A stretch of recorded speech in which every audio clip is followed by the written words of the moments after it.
With that, we are super excited to talk about an element of virtual first and digital diagnostics that we're seeing hit the ecosystem. And it was brought to our attention by one of HITLAB's favorite thought leaders in this area, Don Jones, who's really been a part of the digital health ecosystem and one of the creators in Southern California, where Qualcomm got together with Eric Topol and a new framework was created. But Don Jones was one of the folks that was really creating that framework circa 1999 onwards. Don, welcome to the program. Thank you for joining us today. For having me. Thanks for having us. All right, and there's Don. All right, I'll hand the virtual moderator microphone over to Dr. Jones. Don?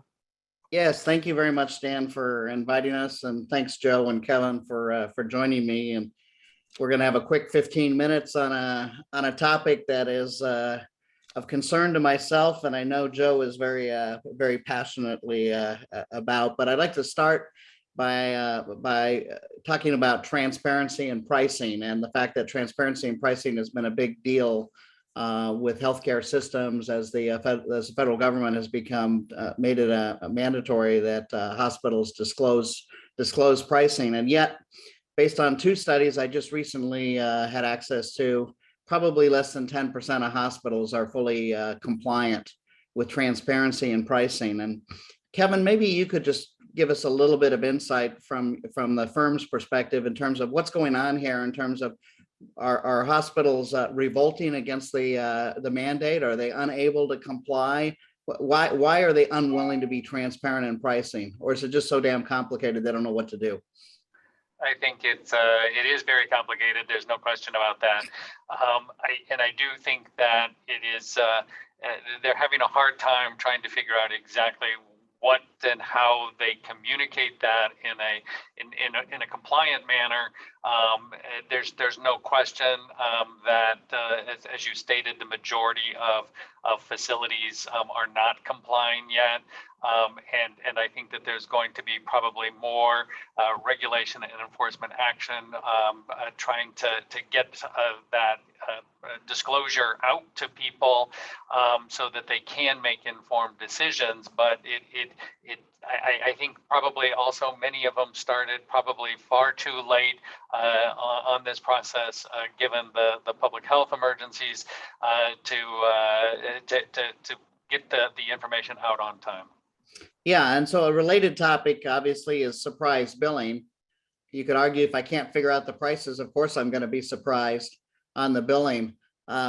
Joe, you and I have had a couple of conversations about facility fees as a form of surprise billing, but maybe just react from your perspective and where you sit on kind of how you view facility fees and where that fits in with this concept of surprise billing. Yeah, I think ultimately this is really bad for what hospitals are doing, not only for patients, but I think it opens them up to disruption a little bit, because I think we've seen a lot of people actually stop utilizing care when they really need it because they're worried about surprise bills. And that's been in the traditional sense of anesthesiology and so on. And now what we're starting to see is people actually receiving surprise bills for virtual care services to the tune of about $700, $800 in a facility fee for a simple Zoom visit. And to me, as someone that runs a virtual first care organization and understands the cost structure, it's just not necessary and it's exploitive. And the patients really are at risk for these high additional costs out of pocket that they're not expecting. Yeah, Kevin, just so that the whole audience understands what's going on, can you help everybody understand the difference between what would otherwise look like a facility charge versus the charge for professional services by a physician? Sure. I mean, a lot of times there are two charges that are incurred when you go to visit a facility. Let's say you actually go to a brick and mortar facility and you see somebody.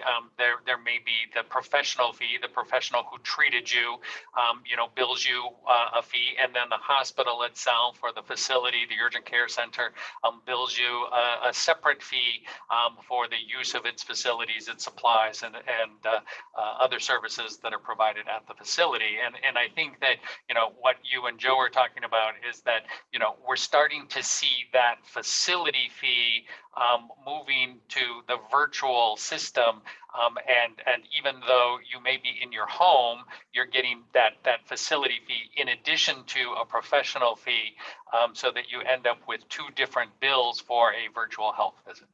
So just to make sure everybody understands, I can be at home on the couch calling my doctor at St. Mary's Medical Center. The doctor turns out is working in his pajamas out of his home, and yet I can see a facility fee pop up on my bill. Depending upon where you are and what type of payment methodology you have, whether it's a commercial insurance or Medicare, Medicaid, you could, yes. So Joe, you raised the issue of does this open a competitive door? You're in the business of virtual first. If St. Mary's, and I'm just making that name up, but St. Mary's down the street is offering a service and piling on facility fees, how are you going to compete? So I think ultimately what we have to be able to do is drive patient volume to us, whether we're in value-based care arrangements or fee-for-service arrangements. Our revenue ultimately depends on patients choosing us over St. Mary's. And this would give us a very big opportunity to have very clear and transparent pricing that we're able to communicate directly to consumers so that they understand exactly how much they're going to be charged on the front end of any type of service that we have. And if we can avoid any of those surprise billings, whether it's facility fee or otherwise, that gives us a competitive advantage because people are more likely to choose us when they understand what the fee for the service is going to be. And I'd also say another thing is lots of virtual first care providers are actually striking deals directly with health insurance companies, including our own. And what that allows us to do is, depending on the plan design, we can actually offer our services for $0 copay or $0 deductible. So the services can be offered at free of charge for any patients that choose Visana. So I think by health systems doing this, they're opening themselves up to be able to be disrupted, but like companies by my own, by turning patients away from their system and into alternatives. And interesting enough, there are cases where virtual first providers like yourself run out of options that you can provide virtually or delivered directly to the patient, and then you need to make a referral, maybe to a health system. So how would you think about making a referral to a health system that you know is charging facility fees on virtual health care? Yeah, we have to be very careful about where we are sending our patients downstream, because ultimately that reflects poorly on us. If we make a bad referral, then the patients might not come back to us for care. So we have to be very selective about the partners that we are choosing for downstream care services. And I think ultimately what you could do is think through, does this need to actually be done in a health system where there might be surprise fees, particularly facility fees? Or could this be done in an ambulatory surgical center? Could this be done with an independent office practitioner that can still provide that very important service, but we have a very direct agreement with them for the types of services that they will provide and we understand the level of billing that will be provided to that patient. And so I think having really tight integration with our downstream partners, not only from the clinical perspective, but also for the patient financial perspective, is going to be critical for virtual first care moving forward.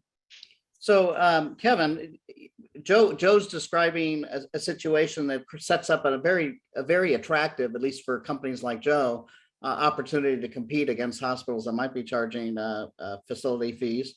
And we now have hundreds of virtual first healthcare providers out there building effectively national healthcare delivery systems. How do you think about this with your hospital clients? It may be legal to charge a facility fee, but the question I think comes down to, is it ethical? And frankly, is it a smart thing to do? Well, in terms of is it legal, it may actually depend upon where you are located. There are states that are starting to impose restrictions on facility fees. That restriction may only be in place, during the public health emergency for a set period of time and may expire in the next year or so. So it's not necessarily legal in every single state. So you do really need to confirm in your state if you can impose it. The majority of states haven't imposed any type of restriction on it, and so is it ethical? It is something that has been done. Is it most of the facility fees that we see are fairly nominal. They could be $5, $7, $50, $70.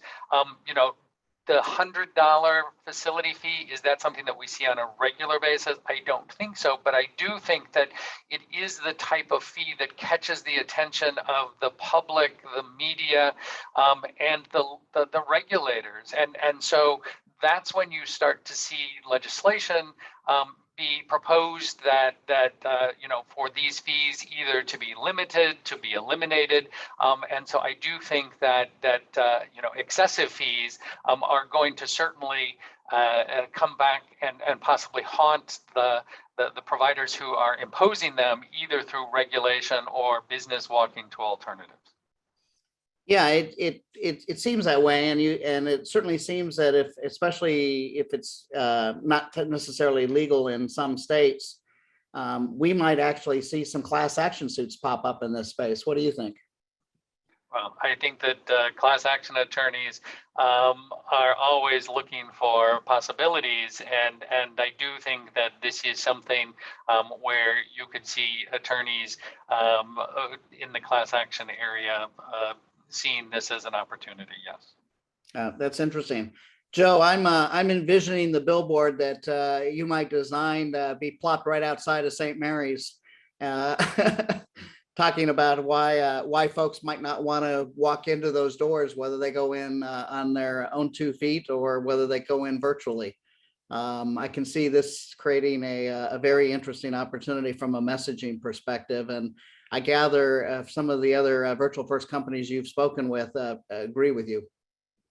Yeah, absolutely. I think if you look at any virtual first providers, one of the very first things that you'll see on their website is very clear and consistent pricing. So people know exactly what they're going to get themselves into when they actually register for a product. And I think ultimately that's going to be a competitive differentiator, because people are getting sick of these surprise bills. Well, thank you, Kevin and Joe, for joining me on this very important topic. I think it goes very much to the issues of transparency and surprise billing. And I hope some of the health systems that are considering or actually doing charging facility fees on virtual care rethink their competitive position in the world, let alone their legal position going forward. So thank you for joining me. Stan? Thanks for having us.